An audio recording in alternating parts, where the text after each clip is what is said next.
প্রিয় পঞ্চম শ্রেণীর শিক্ষার্থীরা, এসব পড়াশোনা করি চ্যানেলের পক্ষ থেকে তোমাদেরকে অনেক অনেক অভিনন্দন। আমরা আজকে তোমাদের নবম অধ্যায় অর্থাৎ জ্যামিতির প্রথম পাঠের ক্লাসটা করছি। তো ইতিপূর্বে অন্যান্য পাঠগুলো দেখতে গেলে তোমরা এই ভিডিও নিচে প্লে লিস্টের লিঙ্ক পেয়ে যাবে, সেখান থেকে দেখে নেবে। তো এইখানে প্রথমেই 149 পৃষ্ঠায় ট্রাপিজিয়াম এবং সামান্তরিক সম্পর্কে আলোচনা করা আছে। তো এগুলো বিশেষ ধরনের একটা আসলে চতুর্ভুজ।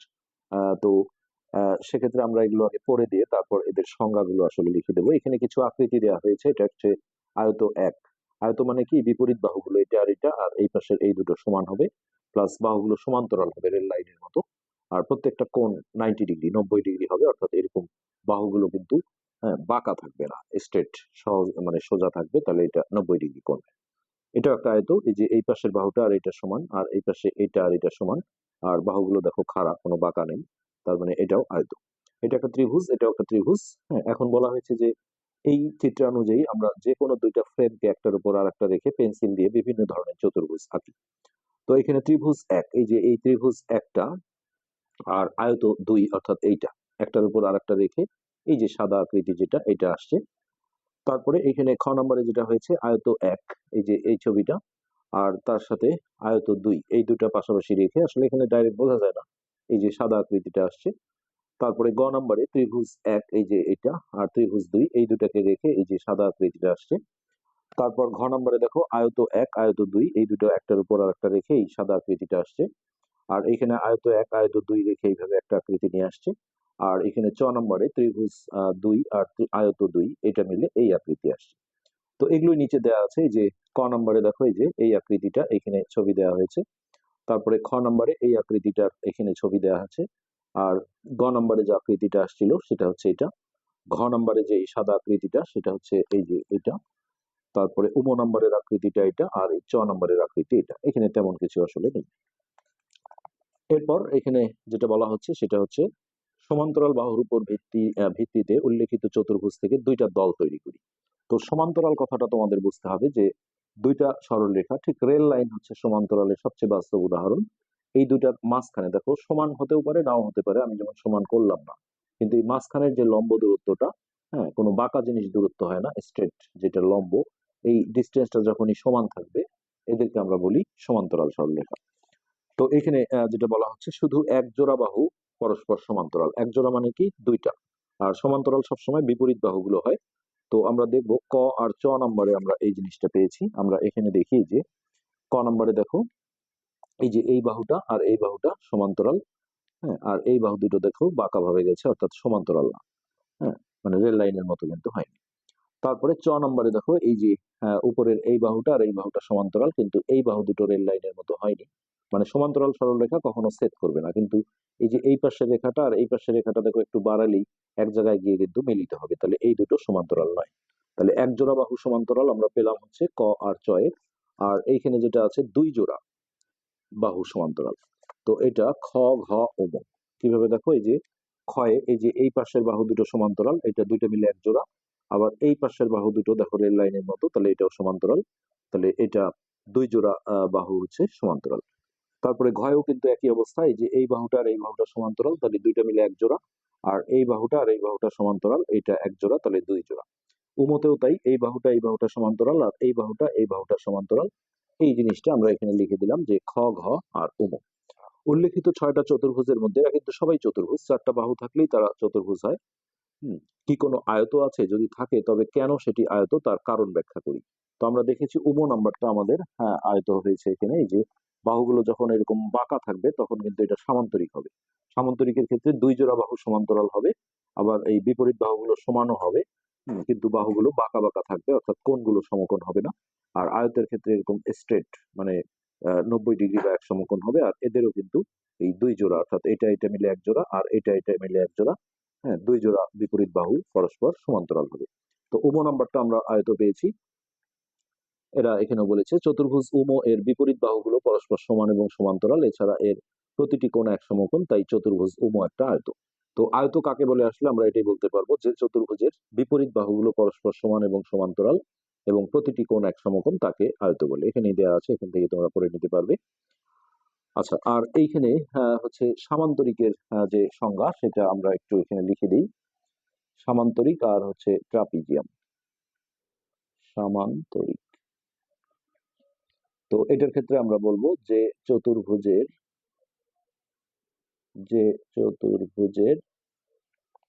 বিপরীত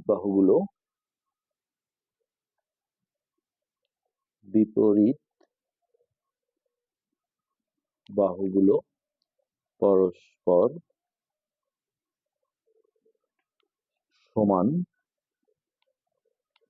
ও সমান্তরাল কিন্তু কোনো কোণই সমকোণ হবে না, বাহুগুলো বাঁকা থাকবে। কিন্তু কোনো কোণই সমকোণ অর্থাৎ 90 ডিগ্রি, এক সমকোণ মানে হচ্ছে 90 ডিগ্রি, সমকোণ নয়, তাকে সামান্তরিক বলে। তো এইটার দেখো আমরা ছবি বিভিন্ন ভাবে আঁকতে পারি। তো আমি আসলে স্কেল ইউজ করে আঁকছি। যে কোনো একটা মাপে আমি একটা বাহু নিয়ে নিলাম, আর বাহুগুলো আমাদের বাঁকা করতে হবে যেন কোনো কোণই সমকোণ না হয়। তো সেক্ষেত্রে এইখানে একটা বাহু বাঁকা করে দিলাম, ওটার চেয়ে একটু ছোট করে নেব এটা। তো এটা দেখো কম্পাস দিয়ে আঁকা যায়, আবার তোমাদের বইয়ে যেটা ত্রিকোণীর সাহায্যে আঁকতে বলা হয়েছিল। তো ত্রিকোণী হচ্ছে এই যে এই দুটোকে বলা হয় ত্রিকোণী। তো ত্রিকোণী দিয়ে দেখো সমান্তরাল সরলরেখা সুন্দরভাবে আঁকা যায়। তো এই যে এইখানে আমি দেখো এই এই রেখাটার সমান্তরাল করে যদি এইখানে একটা রেখা আঁকতে যাই, তাহলে এটা দেখো এইভাবে যদি ধরি,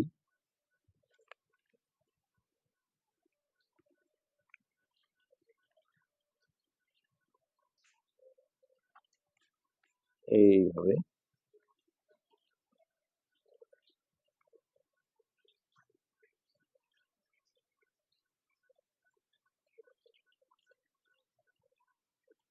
অথবা এইভাবে ইউজ করা যাবে। দেখো এইভাবে ধরে এই যে এই রেখাটা যে ছিল এর সাথে এইভাবে সমান করে ধরে আস্তে আস্তে এইরকম করে সরিয়ে নিয়ে আসলে কিন্তু এই যে সমান্তরাল হয়ে যাবে। তো সেক্ষেত্রে আমরা বা এইটা যদি এইভাবে ধরি,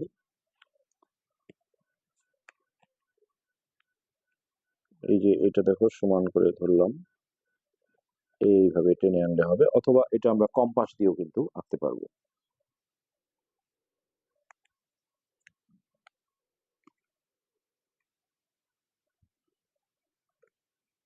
কম্পাস দিয়ে আঁকলে বেশি সুবিধা হবে। দেখো এখানে এরকম করে ধরে এই যে এই বাহুটার সমান মাপ নিয়ে এইখান থেকে এরকম একটা বৃত্তচাপ দিয়ে দাও, তারপর এই পাশের বাহুটার সমান মাপ নিয়ে এইখান থেকে আর একটা বৃত্তচাপ দিয়ে দাও। এখন এই দুই বৃত্তচাপ যেখানে সেট করলো, এটা পয়েন্ট আউট করে এইটার সাথে যদি এটা যোগ করে দেওয়া যায় আর এইটা যোগ করে দেওয়া যায়, তাহলে অ্যাকুরেট কিন্তু সমান্তরিক হয়ে যাবে। এটা তোমরা ক খ গ ঘ নাম দিতে পারো, অথবা ABCD নাম দিতে পারো। তোমাদের বইয়ে ক খ দিয়েছে, ক খ গ ঘ। তারপর এই নিচে লিখে দিতে হবে চিত্রে, মাঝখানে কোনো কমা দেওয়া যাবে না, ক খ গ ঘ একটি সামান্তরিক। ওকে, এরপর আমরা দেখব ট্রাপিজিয়াম। তো ট্রাপিজিয়ামের হচ্ছে এক জোড়া বিপরীত বাহু সমান্তরাল হবে, দুই জোড়া হবে না। তাহলে আমরা এইভাবে লিখি যে ট্রাপিজিয়াম, এগুলো বড় ক্লাসে কিন্তু প্রচুর তোমাদের কাজে লাগবে। ট্রাপিজিয়াম, তো যে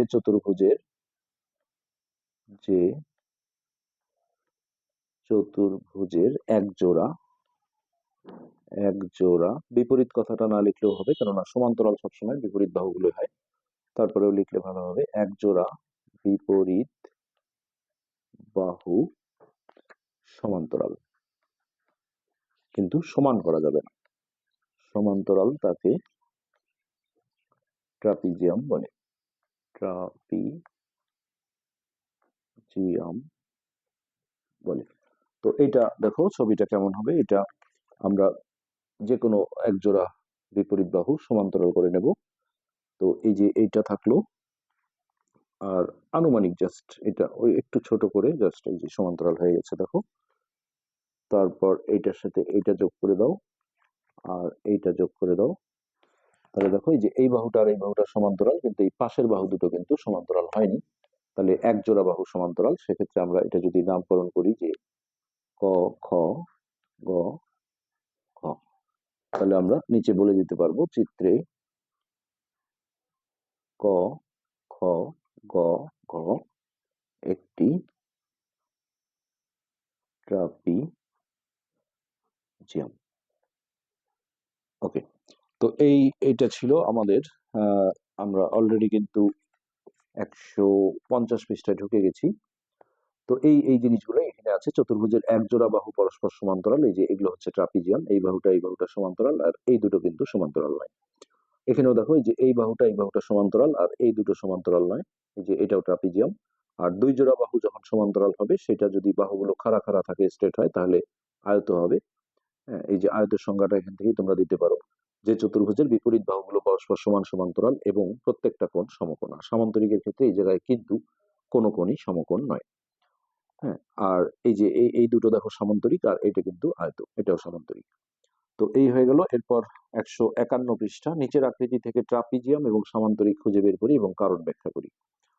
তো এই যে এটা দেখো সামান্তরিক হবে, যেহেতু এর কারণ হচ্ছে আমরা বলবো যে ক নাম্বারটা সামান্তরিক, কেননা এর দুই জোড়া বিপরীত বাহু পরস্পর হচ্ছে বা ওইটাও যেটা আমরা সংজ্ঞা লিখে দিলাম, যে বিপরীত বাহুগুলো পরস্পর সমান্তরাল কিন্তু কোনো কোণই সমকোণ নয়।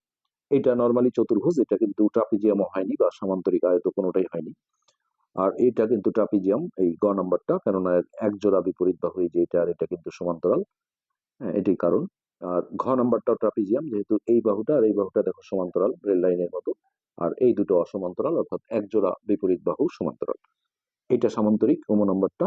এটা যেহেতু বিপরীত বাহুগুলো পরস্পর সমান্তরাল কিন্তু কোনো কোণই সমকোণ নয়। এইটা ট্রাপিজিয়াম হবে, যে এই বাহুটা আর এই বাহুটা সমান্তরাল, আর এই বাহু দুটো সমান্তরাল নয়। ওকে, এরপরে যেটা আছে যে নিচের সামান্তরিক গুলোর বাহুর দৈর্ঘ্য কোণগুলো পরিমাপ করি। আমরা সামান্তরিকের বাহু এবং কোণগুলোর মধ্যে কোনো বৈশিষ্ট্য খুঁজে পাই কিনা দেখি। তো এগুলো স্কেল দিয়ে তোমরা মাপা নিশ্চয়ই জানো।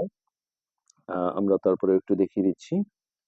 সেন্টিমিটার স্কেলে যদি আমরা মাপি, এখানে জিরোটা ধরেছি দেখো, আর এই পাশে আমরা মোটামুটি 5.7, এই যে এটা হচ্ছে 5.5, তারপরে 5, 6, 7।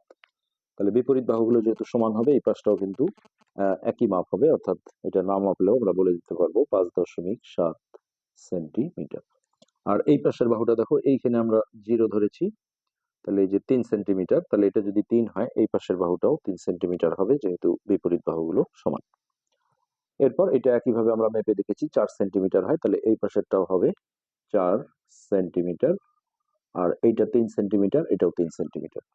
তাহলে এই যে নিচে আমরা বলে দিলাম যে সামান্তরিকের পরস্পর বিপরীত বাহুর দৈর্ঘ্যগুলো সমান হয়। আর আরেকটা এখানে বৈশিষ্ট্য আছে ভালো, যে বিপরীত কোণগুলো সমান হয়। অর্থাৎ এই যে এই কোণটা আর এই কোণটা হচ্ছে বিপরীত, আর এই পাশের এই কোণটা আর এই কোণটা বিপরীত। তো এটা ঠিক যত ডিগ্রি হবে, হ্যাঁ, এই কোণটাও কিন্তু তত ডিগ্রি হবে, আর এই কোণটা যত ডিগ্রি হবে, এই কোণটাও তত ডিগ্রি হবে। তো এই কথাগুলো এখানে বলা হয়েছে। নিচে বলা হয়েছে নিচের সামান্তরিক গুলোর বাহুর দৈর্ঘ্য এবং কোণের পরিমাপ নির্ণয় করি। তো এরা দেখো এই পাশের বাহুটা দিয়ে দিয়েছে 2 সেন্টিমিটার, এটা হচ্ছে গ ঘ বাহু, অথবা ঘ আগেও বলা যায়। হ্যাঁ, তো এটা যদি 2 সেন্টিমিটার হয়, তাহলে এই পাশের বিপরীত বাহুটা ক খ, এটাও কিন্তু 2 সেন্টিমিটারই হবে, এটা আমরা ডিরেক্ট বসিয়ে দিতে পারবো। তারপর এখানে খ গ, খ গ হচ্ছে আমাদের এইটা চাওয়া হয়েছে, তাহলে এই পাশের যেহেতু ক ঘ বাহু 4 সেন্টিমিটার দেওয়া আছে, তাহলে এটাও কিন্তু 4 সেন্টিমিটার হবে, যেহেতু বিপরীত বাহুগুলো সমান হতে হয়। তারপর দেখো এখানে খ কোণ, এই খ কোণ হচ্ছে আমাদের এইটা। তার মধ্যে আমাদের এই পাশের এই যে এই কোণটা দেখো 80 ডিগ্রি বলা হয়েছে, তাহলে বিপরীত কোণ যেহেতু সমান হয়, তাহলে এই খ কোণটাও কিন্তু আমাদের 80 ডিগ্রি হবে, নামে পেয়ে বলা যাবে। আবার গ কোণটা দেখো চাওয়া হয়েছে, তো এর বিপরীত কোণ হচ্ছে এই পাশেরটা, অর্থাৎ ক কোণ 100 ডিগ্রি দেওয়া আছে, তাহলে গ কোণও আমাদের এই একশো 100 ডিগ্রি হবে। এইভাবে কিন্তু আমরা গেস করতে পারবো। তো এই পাশে আরেকটা জিনিস আছে, সেটা হচ্ছে এরকম, এই যে এইখানে সামান্তরিক দেওয়া আছে, তাহলে চ ছ বাহুটা চাওয়া হয়েছে। চ ছ কোথায়? এটা, তাহলে এই পাশে যেহেতু 6 আছে, তাহলে এটাও নির্ঘাত 6 সেন্টিমিটারই হবে, এটা আমরা বসিয়ে দিলাম 6 সেন্টিমিটার। আর ছ বর্গীর জ, ছ বর্গীর জ, এই যে এই বাহুটা চাওয়া হয়েছে, তাহলে এই পাশে যেহেতু 3 সেন্টিমিটার, তাহলে এটাও কিন্তু 3 সেন্টিমিটারই হবে। এরপর ছ কোণ, তাহলে ছ কোণ হচ্ছে এই যে এইটা, সেক্ষেত্রে এই পাশের এর বিপরীত কোণ হচ্ছে এটা, এটা যদি 140 হয় তাহলে এটাও কিন্তু 140 ডিগ্রি হবে।